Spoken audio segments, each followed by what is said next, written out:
जय हो। आज आप सबके बीच एगो पारंपरिक होली के गीत लेके आइल बानी। सुनी। बाबा बैजूनाथ खेले ले देव घर में होरी। बाबा बैजूनाथ खेले ले देव घर में होरी। बाबा बैजूनाथ बाबा बैजू,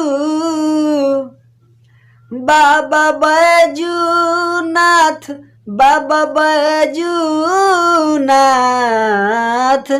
खेले ले देव घर में होरी। बाबा बैजूनाथ खेले ले देव घर में होली। बारानी कला गेला देवता के टोली, सभे मिली जुली खेलेला होरी। बारानी कला गेला देवता के टोली, सभे मिली जुली खेलेला होली। बाबा भृगुनाथ बाबा भृगु, बाबा भृगुनाथ बाबा भृगुनाथ खेले ले बलिया में होरी। बाबा भृगुनाथ खेले ले बलिया में होरी। देख गगनवा से बरसेला रंग हो, देवता हे लुगावा में मचल बाऊ मंग हो। देख गगनवा में बरसेला रंग हो, देवता हे लुगावा में गजब बाऊ मंग हो।